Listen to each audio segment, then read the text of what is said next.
Maendeleo zaidi. Naye Trump atishia kuharibu kisiwa cha mafuta cha Iran licha ya madai ya mazungumzo na nchi hiyo. Na katika michezo, mwenzangu Victor Abuso atajiunga nami baadaye kidogo kutujuza mapya. Kwa hayo na mengine zaidi, karibu na tugeuze pamoja ukurasa wa kwanza. Wafungwa 11 wamepoteza maisha na wengine wameambukizwa kipindupindu baada ya kutokea kwa mlipuko wa ugonjwa huo katika gereza la Mbanza-Ngungu katika mkoa wa Kongo Central kule DRC. Hilary Ingati anaeleza zaidi. Wizara inashughulikia masuala ya haki imethibitisha kupoteza maisha kwa wafungwa hao baada ya kubainika kuwa wafungwa hao wamekuwa wakilala kwenye sakafu na hawakuwa na maji safi ya kunywa. Mlipuko katika gereza hilo lililojengwa na wakoloni kutoka Ubelgiji ulithibitishwa Machi tarehe 27 kwa mujibu wa waziri wa masuala ya haki Guillaume Ngefa, ambaye ameongeza kuwa wengine 74 wameambukizwa. Gereza hilo lililo umbali wa kilomita 150 kutoka jiji kuu la Kinshasa ni miongoni mwa magereza ambayo yanamrundiko mkubwa wa wafungwa, ambapo kwa sasa ina wafungwa 800, hali ambayo inaendelea kuhatarisha maisha yao. Serikali inasema imewatuma maafisa wa afya kwenye gereza hilo, huku hatua zikichukuliwa kuhakikisha kuwa wafungwa wanapata maji safi ya kunywa na kuzuia ongezeko la wafungwa katika gereza hilo. Na tukisalia huko DRC, chama cha DPRC cha huko Kongo pamoja na wanaharakati wa haki za binadamu kutoka nchi hiyo wamewasilisha barua katika makao makuu ya Jumuiya ya Afrika Mashariki EAC, ambapo katika barua hiyo iliyoandikiwa kwa katibu mkuu wa jumuiya hiyo wameshutumu Uganda na mataifa mengine ya EAC kwa kuendelea kuwataka raia wa Kongo kulipa visa licha ya nchi hiyo kuwa mwanachama wa jumuiya hiyo. Mwenyekiti wa chama hicho cha DPRC wakili Mibenge Roger anasema wamerekodi visa kadhaa vya kuwatakiwa kulipa fedha wakati wanaofika mpakani licha ya nchi yao kuwa kwenye jumuiya hiyo. Mwanaharakati Jacques Sinzaera anafafanua swala hili. Kia kushangaza ni kuona hizo boda zote zinaendelea kunyanyasa wakongomani, kuwalipisha visa isiyokuwa na dokumenti. Ukifika kwenye boda ya Chanika, kila mkongomani mbele avuke analipa shilingi 20,000. Ukauliza hiyo pesa ni ya nini, na ambaye nchi zimekubaliana kuondoa visa, wale watu ya immigration wanakunyanyasa. Sio maboda za Uganda tu, ukifika hata Busia wanakunyanyasa na kusema ulipe kiasi ya shilingi 2,000 ya Kenya, ambaye inalingana na $20. Ndio maana tunaomba wakuu viongozi ya nchi za EAC kuangalia namna gani kukomesha yale mambo, sababu raia wanateseka. Ni sauti yake Jackson Zaira, mwanaharakati wa kutetea haki za binadamu, kama nilivyozungumza naye muda mfupi uliopita. Kesi inayomkabili Dr. David Balanganai aliyetuhumiwa kwa ukatili dhidi ya mgonjwa wake baada ya kujifungua, kesi yake inaendelea mjini Kinshasa na baadaye imeahirishwa hadi siku ya Jumatano. Kesi hiyo, msikilizaji, video ilisambaa kwenye mitandao ya kijamii na kuzua hasira miongoni mwa raia wa Kongo na hata mke wa rais Bi Denise Nyakeru Chisekedi akiwa mbele ya majaji wa mahakama kuu ya Kinkole katika jiji la Kinshasa jana siku ya Jumatatu. Dr. huyo Balanganai alikabiliwa na wakati mgumu wa kujibu maswali tata, na sasa kesi yake inasubiriwa kuamliwa kesho siku ya Jumatano. Watu zaidi ya 70 wameuawa katika shambulio lililotokea kwenye machimbo ya dhahabu inayofahamika kama Kor Kaltan nchini Sudan Kusini. Undani wa taarifa hii na Victor Moturi. Shambulizi hilo lilitekelezwa na watu wenye silaha ambao hawajafahamika. Kwa mujibu wa makamu wa rais James Wanhiga, shambulio hilo limetokea kilomita 70 kusini magharibi mwa mji mkuu Juba na kusababisha vifo vya watu 73 na kuwajeruhi wengine 25. Wakati huu uchunguzi ukiendelea kubaini waliohusika, vikosi vinavyohusiana na aliyekuwa makamu wa kwanza wa rais Riek Machar vinatuhumiwa kuhusika na mauaji hayo. Hata hivyo, wandani wa Machar ambaye kwa mwaka mmoja amezuiwa nyumbani huku akikabiliwa na kesi ya uhaini wanakanusha madai hayo na badala yake kuwashutumu wanajeshi wa serikali chini ya Rais Salva Kiir kwa kuhusika. Tangu kupata uhuru wake mwaka 2011, Sudani Kusini imekabiliwa na misururu ya ghasia za mara kwa mara nyingi zikichochewa na uhasama wa kisiasa. Victor Muturi, kuelekea uchaguzi mkuu wa mwaka ujao nchini Kenya, Ni sasa serikali jana siku ya Jumatatu ilizindua kampeni ya kusajili wapiga kura wapya kituo chake cha IEBC, na hii ni kabla ya uchaguzi mkuu huo, huku vijana almaarufu Gen Z wakitumia vichekesho vya TikTok na muziki ili kuondoa kutokujali miongoni mwa wenzao. Mnamo Juni 2004 wimbi la maandamano yaliyoongozwa na kikundi cha vijana wanaofahamika kama Gen Z lilionekana baada ya Rais William Ruto kutangaza nyongeza za kodi, hali ambayo ilipunguza umaarufu wake miongoni mwa vijana. Na Benson Wakoli, nini mada ya Habari Rafiki? Naam, leo kwenye makala Habari Rafiki tunaangazia ripoti ya shirika la Amnesty International kuonya kuwa kombe la dunia la mwaka huu linaweza changia ukiukaji mkubwa wa haki za binadamu duniani kutokana na mpango wa mataifa wenyeji kuweka mikakati kali za uhamiaji na ufuatiliaji wa karibu wa mashabiki wa kigeni. Kwa hivyo tunamuuliza msikilizaji, mashabiki kutoka Afrika watakuwa salama kushabikia timu zao kule Marekani, Mexico na Canada? Serikali zetu zifanye nini kulinda haki za raia wao wanapokwenda kushabikia timu zao kwenye kombe la dunia mwaka huu? Atume ujumbe wako mfupi wa sauti kwenda nambari yetu ya mtandao WhatsApp 254 110 000 420. Rais wa Jamhuri ya Afrika ya Kati Faustin Archange Touadera ameapishwa jana kuendelea kuliongoza taifa hilo kwa muhula wa 3, huku akiahidi kupambana na visa vya utovu wa usalama katika nchi yake, lakini pia maendeleo. Nitajenga miundombinu yetu na kuimarisha barabara, reli, nishati, maji ili kulinda mazingira yetu, kuhifadhi na zaidi ya yote kuboresha maslahi yetu na maliasili. Pia kuhakikisha kwamba ustawi wa watu wa Jamhuri ya Afrika ya Kati na kutekeleza kwa akili zote majukumu yangu, na kamwe situtumia mamlaka vibaya niliyopewa na katiba kwa faida yangu binafsi.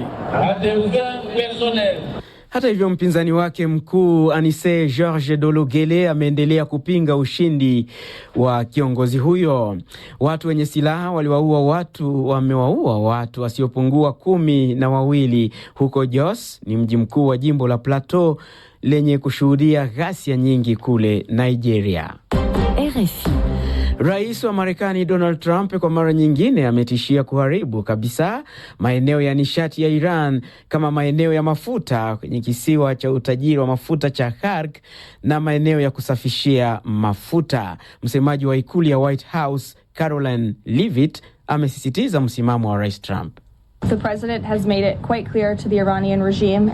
Rais Trump ameweka wazi kabisa kwa utawala wa Iran kwamba kwa wakati huu ni dhahiri kufanya makubaliano, la sivyo jeshi la Marekani lina uwezo zaidi duniani na rais haogopi kulitumia jeshi hilo kufikia malengo kamili ya operesheni Epic Fury.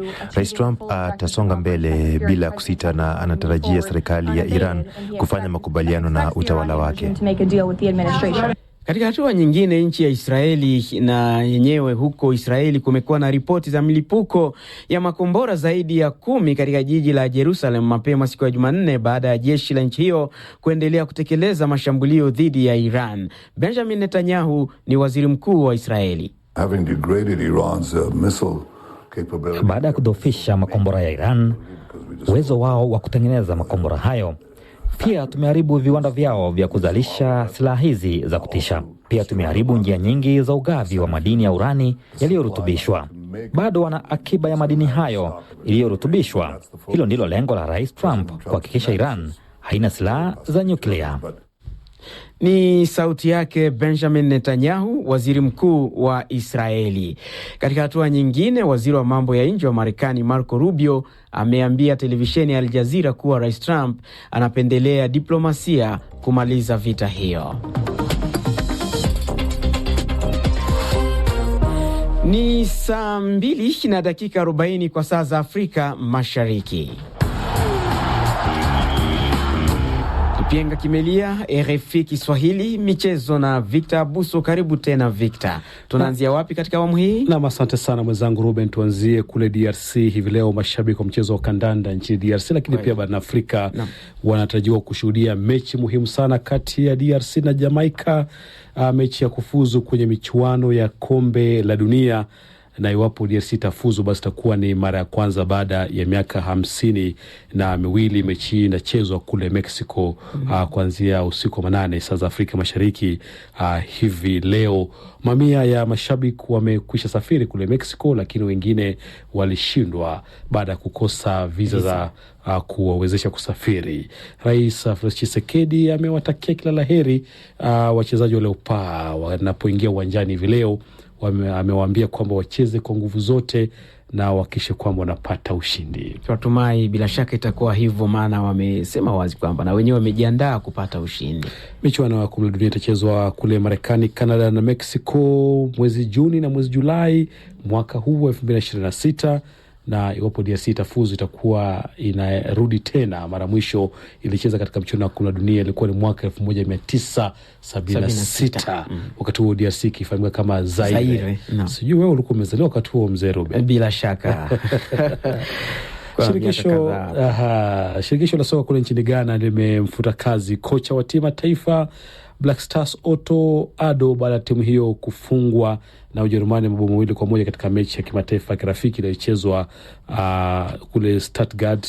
Hii ni mechi ya 4 kwa Addo kupoteza baada ya wiki iliyopita pia kufungwa na Austria 5-1. Na leo kutakuwa na mechi 4 za mataifa Afrika katika mchezo wa soka kufuzu katika hatua makundi kutafuta nafasi ya kucheza katika michuano ya AFCON mwaka ujao katika nchi za Afrika Mashariki, Kenya, Uganda na Tanzania. Timu ya taifa Burundi itacheza na Chad, Mauritius na Somalia, Ethiopia na Sao Tome and Principe, na Eswatini itachuana na Eritrea. Na michuano ya kutafuta bingwa wa Afrika katika mchezo wa vikapu ama kikapu inaendelea kule nchini Afrika Kusini. Leo Al Ahly Tripoli ya Libya itachuana na Dar City ya Tanzania. Dar City imekuwa kufanya vizuri katika mashindano haya.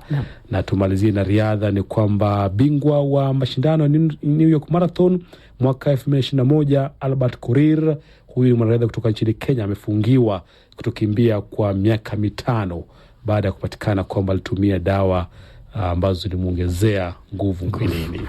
Ni kushukuru sana Victor Abuso kwa namna unavyomalizia habari hizo za michezo. Asante sana. Shukran Ruben.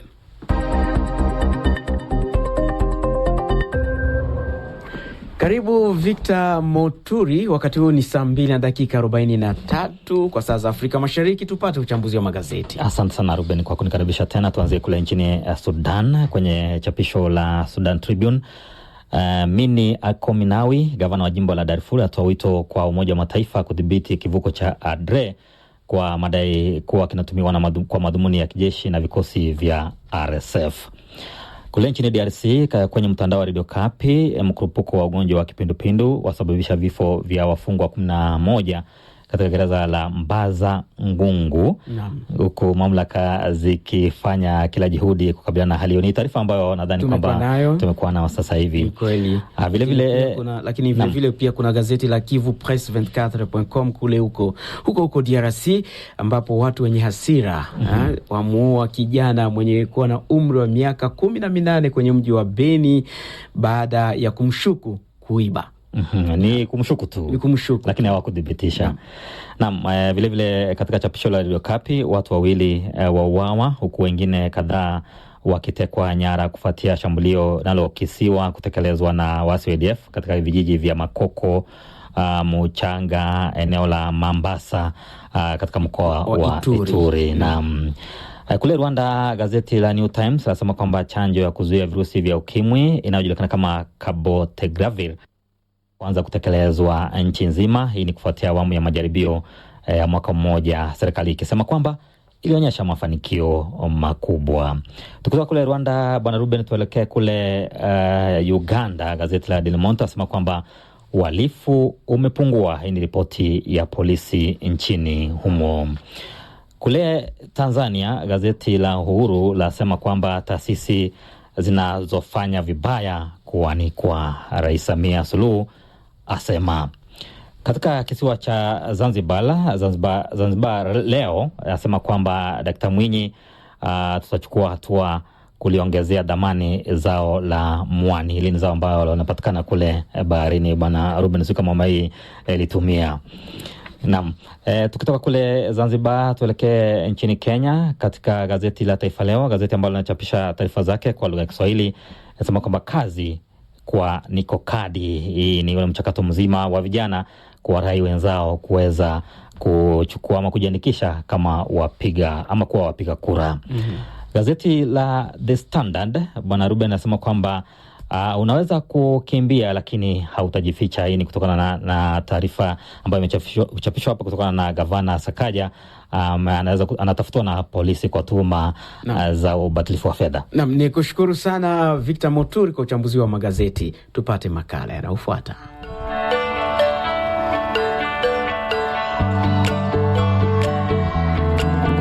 Hujambo popote unapotufuata kupitia RFI Kiswahili, fahari yangu kuungana nawe tena katika makala ya Siha Njema. Mimi ni Caro Korir. Katika majuma mawili yaliyopita tulikuletea makala kuhusu magonjwa yanayoshambulia kinga ya mwili. Kwa lugha rahisi, magonjwa yanayokufika mwili wako unapoanza kupigana dhidi yake, au autoimmune diseases. Tulikuwa na Daktari Jacqueline Mwanu, mtaalamu wa magonjwa haya, ambaye alitupa ufahamu zaidi kuhusu magonjwa haya. Na sasa wiki hii ninakuletea mmoja wa mgonjwa na mpambanaji ambaye amekuwa akipambana na magonjwa zaidi ya 5 ya aina hiyo.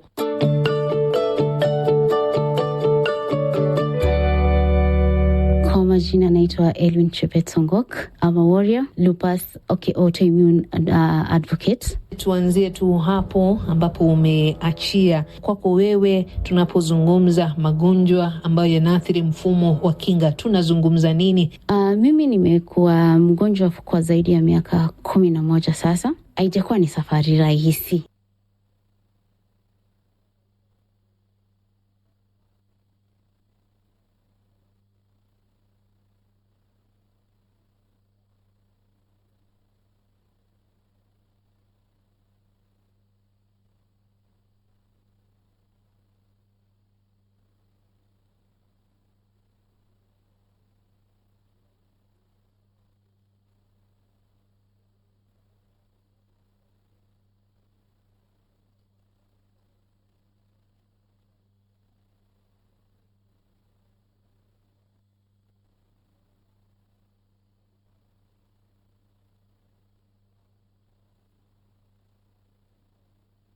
Alafu wazazi wanasema tutatumia dawa kienyeji. Arthritis mostly inaumiza joints, viungo.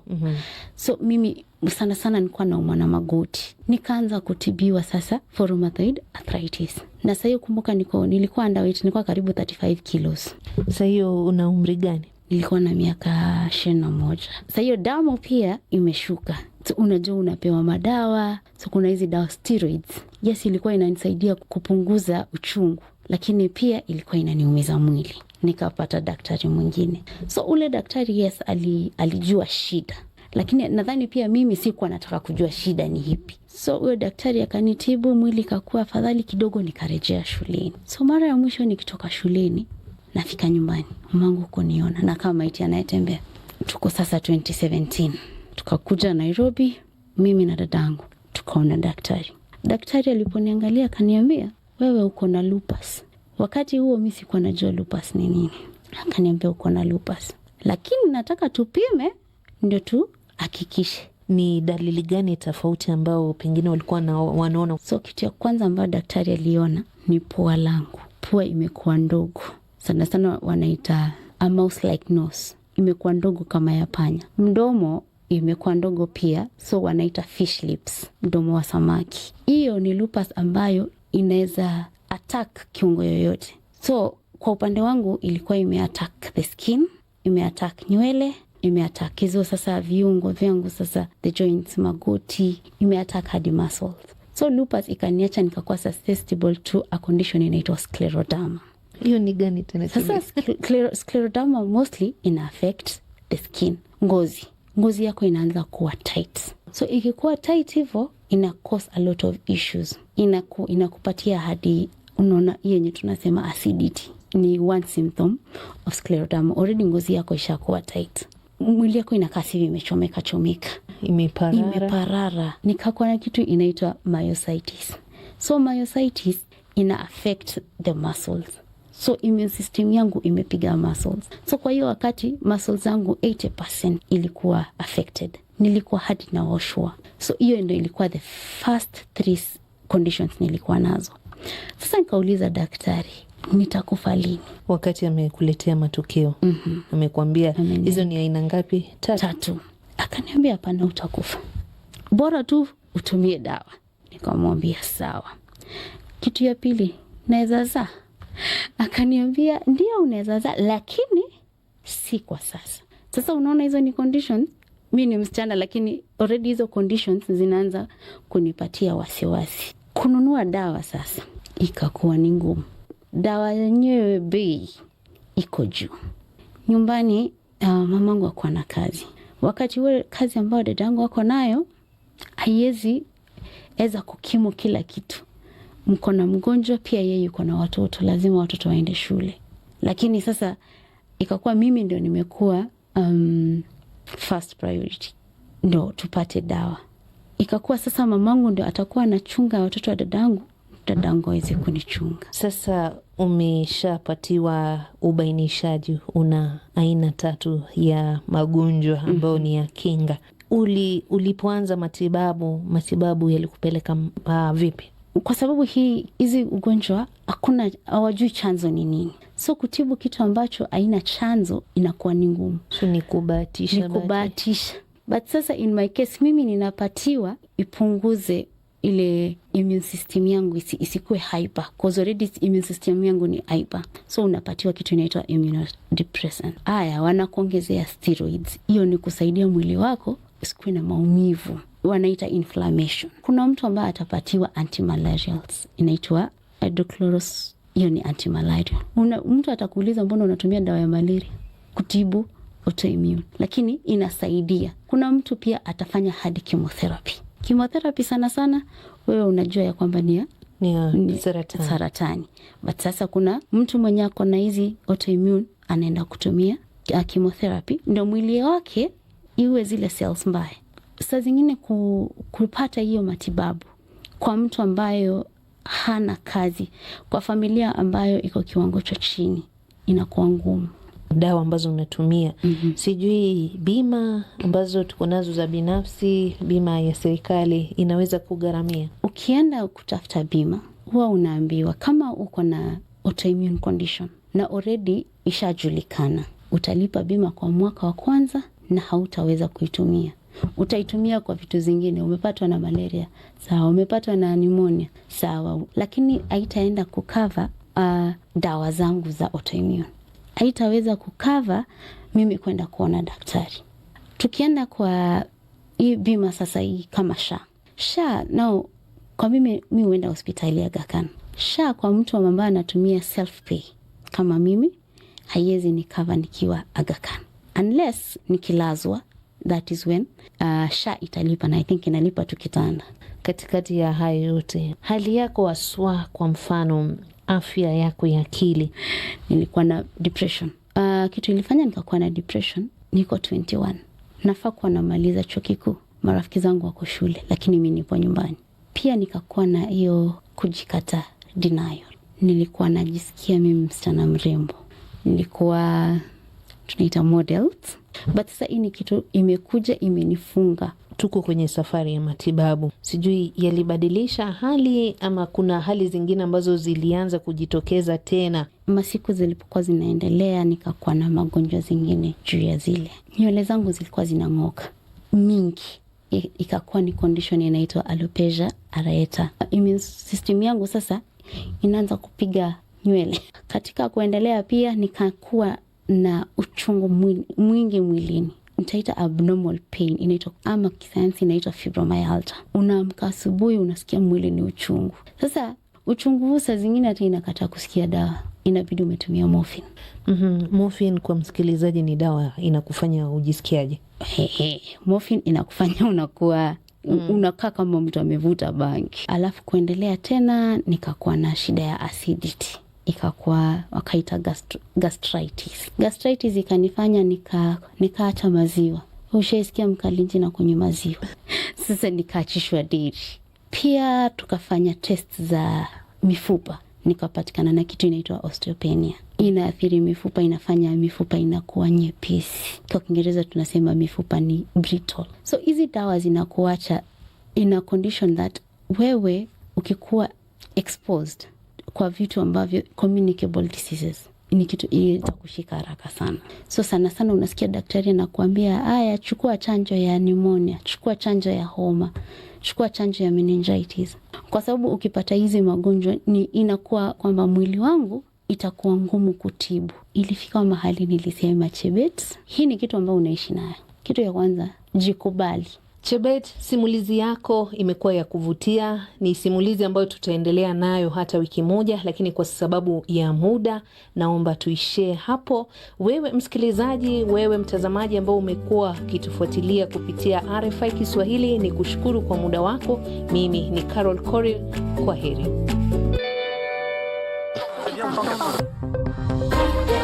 Ripoti ya Amnesty International imeonya kuwa kombe la dunia mwaka huu linaweza kuchangia ukiukaji mkubwa wa haki za binadamu kutokana na mpango wa mataifa wenyeji kuweka mikakati kali za uhamiaji na ufuatiliaji wa karibu wa mashabiki wa kigeni. Tunakuuliza, mashabiki kutoka Afrika watakuwa salama kushabikia timu zao kule Marekani, Mexico na Canada? Je, serikali zetu zifanye nini kulinda haki za raia wao wanaposafiri kwenda kushuhudia kombe la dunia? Tuma ujumbe wako mfupi wa sauti kwenda nambari yetu ya mtandao WhatsApp 254 110 000 420. Na msikilizaji, muda umeturuhusu kuwa na haya katika matangazo yetu ya asubuhi.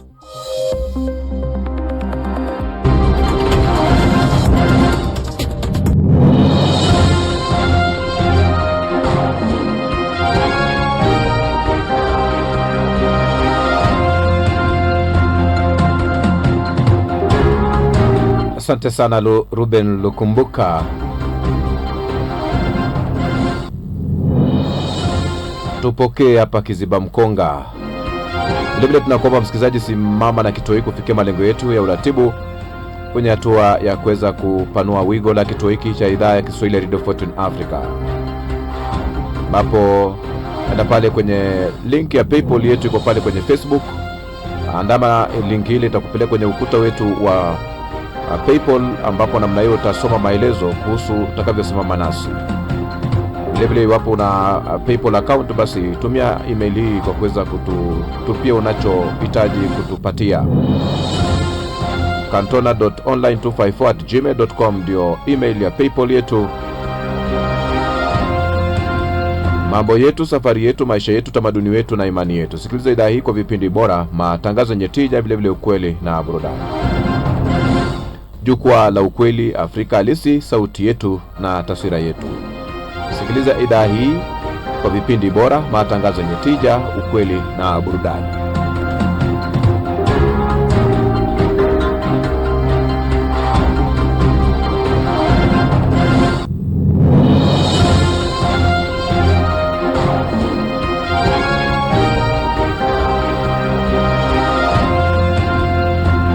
Tupokee Kiziba Mkonga.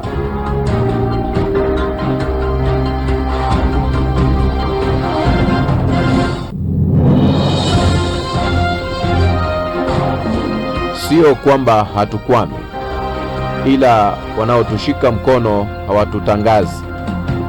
Sio kama wale tuliowaonyesha njia. Mwenyezi Mungu awalipe na kuwajazia kila pale wanapopotoa. Hawa ni wasitiri wetu wa kweli.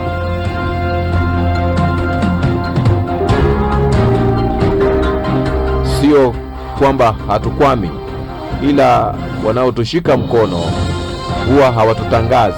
Sio kama wale tuliowaonyesha njia. Mwenyezi Mungu awalipe na kuwajazia kila pale wanapotoa. Hawa ni wasitiri wetu wa kweli.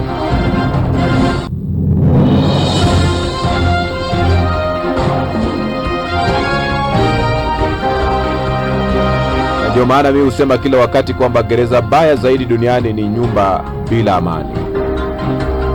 Kuwa mwangalifu unayeoa au kuangukia penzi naye.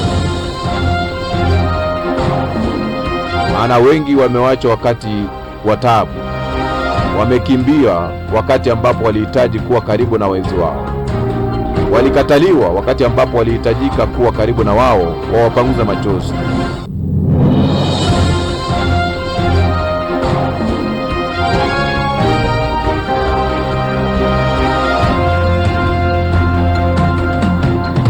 Na hicho ndicho kiziba